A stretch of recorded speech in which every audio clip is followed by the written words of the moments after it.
وقتی یک مهاجر یا یک پناهنده به کشور شما تبدیل به نماد کشورتون بشه چه حسی بهتون دست میده؟ موسیو آزناور، محصول سال 2024.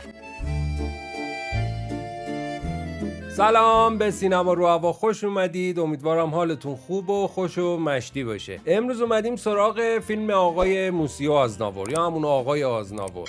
آقای آزناور که آقای شارل آزناوریان بوده در اصل. پدر مادرش مهاجر بودن و بعد از جنگ جهانی اول مهاجرت کردن به فرانسه. اگر آقای شارل آزناور رو نمیشناسید، ایشون یک خواننده بسیار مطرحه و بسیار بزرگه در فرانسه و کل دنیا میشناسنش. حالا ما احتمالاً جدیدترین یه مقدار نشناسیمش، ولی خب قدیمی‌ها همه میشناختنش. تور توی همه دنیا برگزار کرده بوده، کل اروپا که هیچ جای خودش، ولی کل دنیا هم ایشون تور برگزار کرده. بسیار آدم موفق و دوست داشتنی بوده، ولی خب زندگی مخصوص خودشو داشته. این فیلم دو تا کارگردان داره با هم دیگه ساختن به اسم مهدی ایدیر و گراند کورمالاد، یه چنین اسمی داره. فرانسویان سخت خوندنش. آقای طاهر رحیم نقش خود آزناور رو بازی کرده، بسیار نقش خوبی بازی کرده. حتما برید نگاه بکنید، لذت میبرید. از تمام جزئیات خود آقای آزناور تقلید کرده و دقیقاً خود آزناور رو خلق کرده. فیلم حدوداً 2 ساعت و 10 دقیقه اینطورا زمانشه. خیلی روندش کند نیست، خیلی هم تند نیست، ولی اونقدری نیستش که شما از پاش بلند شی بری. صحنه‌های جذاب داره، با موسیقی شما رو نگر میداره، با بازی خود طاهر رحیم شما رو تو فیلم نگر میداره. رنگ و لعاب و فیلم برداریش و این داستانا همه چی سر جاشه. یه استاندارد، یه کلاسیک استاندارد درست از زندگی خود شارل آزناور بوده. خب بریم سراغ چند تا حقیقت که کمتر کسی میدونه. باید تحقیق کنید تا متوجه بشید. من اینجا خلاصه بهتون میگم. خود آقای شارل آزناور تا موقعی که زنده بود کارگردانا رو انتخاب کرده بود. از قضا موقعی که دیگه داشتن میرفتن وارد این مراحل بشن که تولید بکنن فیلمو، که آقای شارل آزناور درگذشت. در سن 94 سالگی ایشون فوت کرد. قرار نبود فوت کنه، ولی خب ذاتاً سنش هم زیاد بود دیگه، بد موقع فوت کرد. یعنی قرار نبود خودش تو فیلم بازی بکنه ها، بازیگر هنوز انتخاب نشده بود براش، که خودش که نمیتونست نقش خودش رو بازی کنه. ولی به هر حال کارگردانا رو انتخاب کرده بود، قرار بود برن واسه مراحل پیش تولید و این داستانا، که فوت کردن.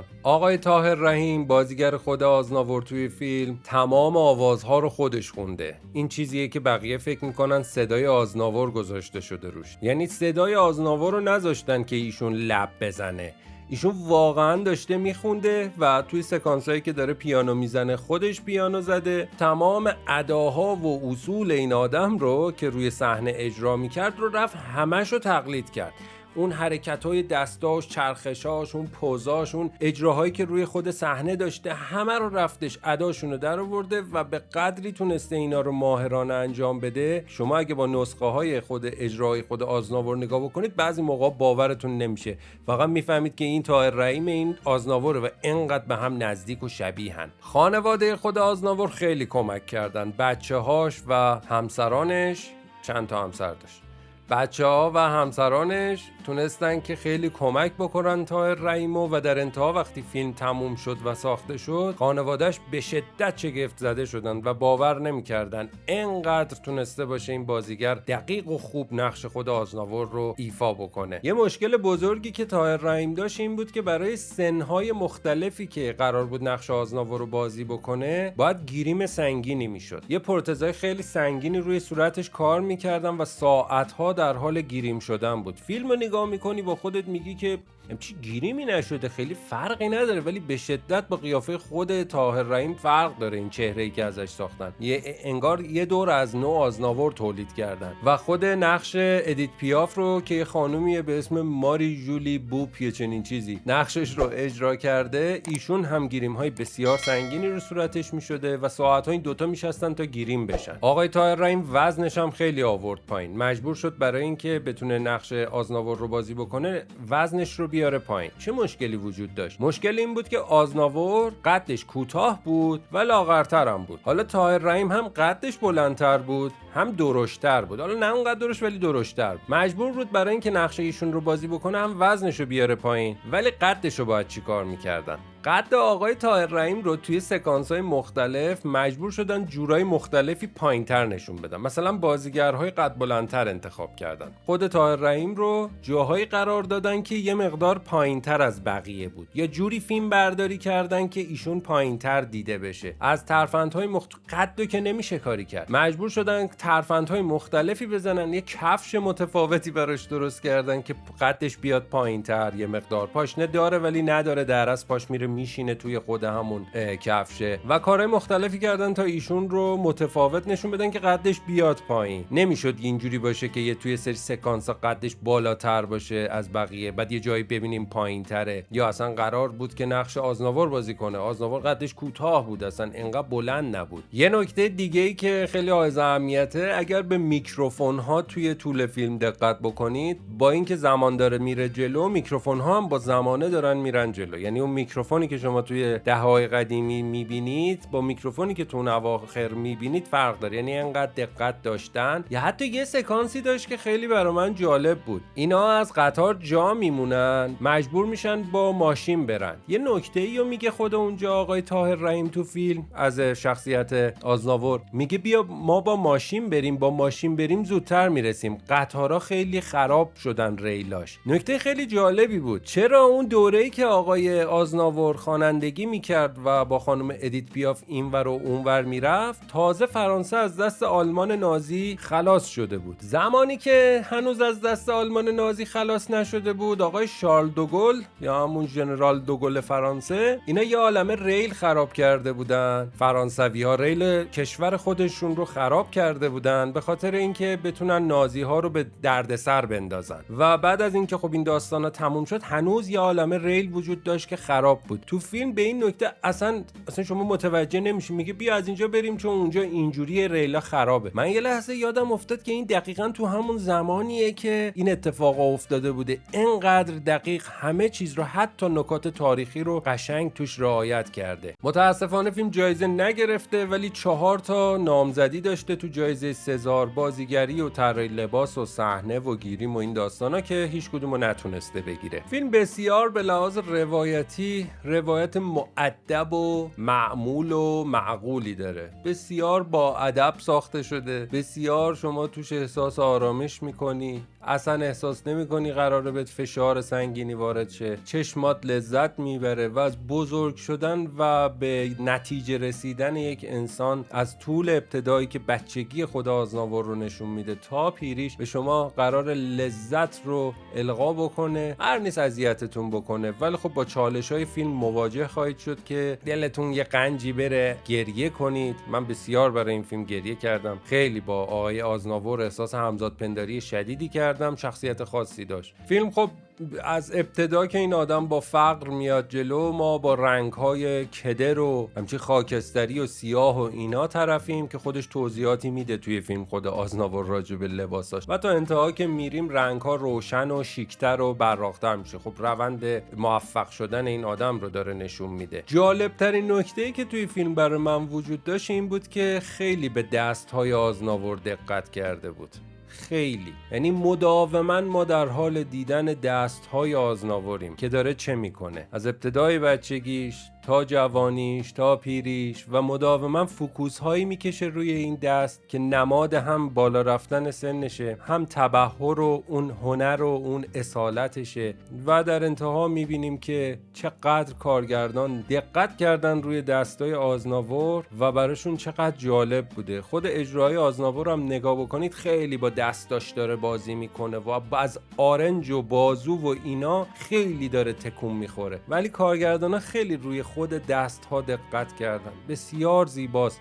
یعنی شما در تمامی صحنه‌ها دست‌های آزناور رو می‌بینی. یعنی اینجوری نیست که همش رو چهرهش باشه یا از پشت باشه یا در حال اجرا باشه. حتی بعضی جا فوکوس می‌کشه روی خود دست‌های آزناور. نشانه‌ای از هنرمند بودن این آدم که می‌نویسه، که خلق می‌کنه، که اجرا می‌کنه. خیلی جذاب بود این نگاهشون. فیلم یک کمک تهیه کننده هم داره، کوپرودیوسر داره به اسم آقای اردوان صفایی، ایرانیه. خیلی جلب توجه کرد، گفتم بذار برم نگاه کنم. دیدم آقای اردوان زبان صفایی دیگه، مثل که خیلی چیز خاصی نیستش. پدر توی فیلم خیلی اصرار داشت بگه تبلیغات مهمه. حقیقتا حرف مهمی میزنه. یعنی یک مردی که متولد 1899 بوده، بابای آزناور رو میگم، اعتقاد داشت تبلیغات مهمه. یعنی شما برای بیزنست باید تبلیغات بکنین. خیلی نکته جالبی بود که بابای مداوما تو فیلم هم چندین بار تکرار میشه. یا پدر توی چندین جای دیگه توی فیلم اشاره داره که ببین کجا بودیم و الان کجاییم. اشاره به این که ما مهاجر بودیم و وارد این کشور شدیم، بهمون پناه دادن و ما تونستیم توی این کشور خودمون رو جمع و جور کنیم و ببین پسرم تو موفق شدی. خیلی نکته جالبیه که آیا ما مهاجرها رو در کشورها میتونیم بپذیریم که برسن به یک درجات بالایی؟ نمیدونم، هر کشوری برای خودش شیوه‌های خودشو داره. نمیدونم ما اینجوری هستیم یا نه. مخصوصا فرانسه به خاطر اینکه چند ملیتی عرب زیاد داره توش، سیاه زیاد داره توش، افریقایی، و از کشورهای اطراف توش زیادن، احتمالاً برای اونا قابل قبول تره که یک نفری از یک کشور دیگه بیاد و نماد کشورشون بشه. شاید برای ما یه مقدار متفاوت باشه. ما خودمون کلا خیلی متفاوت هستیم تو این کشورمون. هممون هر کدوم برای خودمون یک سری تفاوت‌های زیادی داریم. شاید فرانسه یه دست بوده، از اطراف چند دست شده. نمیدونم واقعا. فیلم خیلی نشون داد که خودشو مجبور کرد آقای آزناور. اینا که دارم میگم اسپویل توش نداره، راحت نگاه کنید. یه فیلم زندگی نامه است، قشنگ برید لذت ببرید. اسپویل نمی‌کنم هیچی.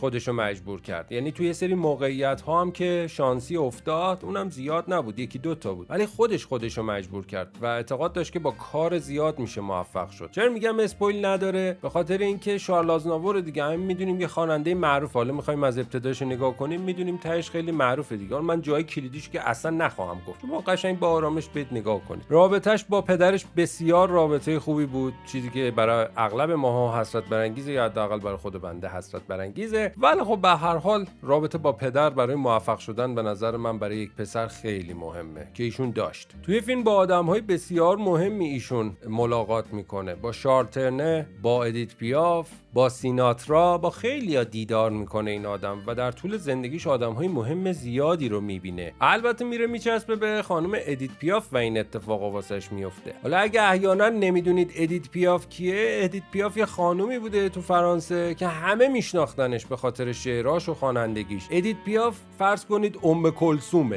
کلثوم فرانسه است. فرض کنید هایده فرانسه بوده مثلا، یا چه میدونم نینا سیمونه فرانسه بوده. ایشون بسیار محبوب و معروف بوده در فرانسه و برای خودش شخصیت بسیار قدر و قدرتمند و از کف خیابان آمده بوده. خانم ادیت پیاف زندگی بسیار سختی داشته و به خاطر همین آزناور رو دوست داشت، به خاطر اینکه آزناور هم از کف خیابون خودش رو رسونده بود به درجات بالاتری که خواننده معروفی بشه. یه نکته که برای خودم خیلی جالب بود، مدل شعر نوشتناشون. خب توی زیرنویسایی که ما میخونیم که میفهمیم که شعر داره چی میگه، اصلا شعراشون خیلی داستانیه. یعنی برای من خیلی جذاب‌تره، به جای اینکه شعرهایی که ما میگیم بی سر و ته و هیچ کدوم به هیچ جاش ربطی نداره، فقط به قافیه‌ها دقت میکنیم. تو فرانسه مثلا اون موقع اینجوری بوده که داستانی رو با شعر تعریف میکردن. برای من خیلی جذابه، خیلی قشنگ بود. شعراشون و آهنگاشون رو برید گوش بدید، با خودتون میگید که بابا چرا داری از توی بچه تو خیابون میخونی، یا چرا داری گرسنگی اینو، ولی خیلی قشنگ روایت میگه. انگار هر شعری، هر آهنگی برای خودش یک داستانیه و شما اونو گوش میدی و لذت میبری. ممکنه لغلقه زبانت هم بشه و ازش لذت ببری و بامزه باشه. اینم موقع فیلم دیدن اگر ندیدید دقت بکنید. توی صحنه‌های خیلی غمگین از یک ساز ارمنی به اسم دودوک استفاده میشه که ما تو پس زمینه اینو میشنویم. دودوک ساز ارمنی نیتور، قرنیتوریه و تو سکانسایی که ما میخوایم ببینیم که این آدم بخواد برگرده به اصل خودش، یا صحنه بسیار غمگینی داره یا میخواد عمیق بشه، ما صدای دودوک رو میشنویم که نشانه از این داره که ایشون ارمنی تباره، اصالتا مال اونجا نیست. میبینیم که حال مهاجر رو تا انتهای فیلم داره که به خاطر اون پس زمینه‌ای که پخش میشه از صدای دودوک، انگار یه ذره ما رو هی یادآوری میکنه که این مال فرانسه نیستا، این مهاجره ها. ببین اصلا ریشه و رگ و مهربانی هاش و خانواده‌ش و اینا فرق دارن با خود فرانسوی. هر از گاهی اشاره میکنه. قاب بندی های بی‌نظیری داره توی چندین سکانس وقتی روی سن تصویر دیگه، چی میگن، صحنه نمایش، اجرا، هم تصویرهایی که از پشت ادیت پیاف رو نشون میده و صحنه‌هایی که باز دوباره از پشت آقای آزناور رو نشون میده، یا سکانسایی که این دوتا جلوی هم قرار گرفتن، ادیت پیاف و آزناور. سکانسای شاهکار و نمادطور کوچولو توش هستش. نمادبازی نداره کلا خیلی فیلم، ولی خیلی سکانسای قشنگی داره. فیلم برداریاش ساده است، کلاسیک، قشنگ هم هست، دلپذیره. شاهکار نیست ولی دلپذیره. یه نکته عجیبی وجود داره، این آدم میتونسته به چندین زبان زندگی دنیا شعر بنویسه. یا آهنگو، یه شعر رو چندین زبان مینوشت. یعنی مثلا یه آهنگو با همون شعر، با همون ریتم، انگلیسی داره، اسپانیایی داره، فرانسوی داره. چجوری تو میتونی این کارا رو بکنی؟ خودش اعزام میکنه 17 ساعت کار میکرده در طول روزهای آزناور. شخصیت عجیبی بوده که کار نمیکرده میمرده. واقعا همین کار کردنه باعث شده بوده 94 سال احتمالاً سن کنه. کار میکرده و با کارش عشق میکرده. یه نکته بامزه‌ای هم وجود داره توش، این که از موزیک دکتر دری هم استفاده شده. یعنی خود دکتر دری از موزیک آقای سیناترا استفاده کرده، ریمیکسش کرد و تو فیلم وجود داره. یعنی ما یه سکانس یهو میبینیم داره وسط تصویر که اصلا این خرق عادت، اصلا این چیزی وجود نداره در سینمایی که میخوای راجع به یک فیلم کلاسیک صحبت بکنی، یهو بیا یه رپ بذاری و باید موزیکا اصولا کلاسیک باشه، قدیمی باشه. خیلی هم بامزه است، نشسته رو کار. خلاصه که این آدم بسیار آدم مهمی بوده به نظر من در دنیای موسیقی 100 ساله گذشته. به هیچ عنوان نمیشه ایشون رو دست کم گرفت. 180 میلیون نسخه ایشون تا حالا آلبوم فروخته در کل دنیا. و در نهایت برای من خیلی جالبه که یک مهاجر میتونه در یک کشوری مثل فرانسه بتونه بره نماد کشور فرانسه بشه. خیلی برای من تکان دهنده بود این قضیه. امیدوارم دوست داشته بوده باشید، تحریکتون کرده باشم برید موسیو آزناور رو نگاه کنید، یا اگر دیدید از چیزی که گفتم و نمیدونستید لذت برده باشید. خیلی دوستتون دارم، مراقب خودتون باشید. خداحافظ.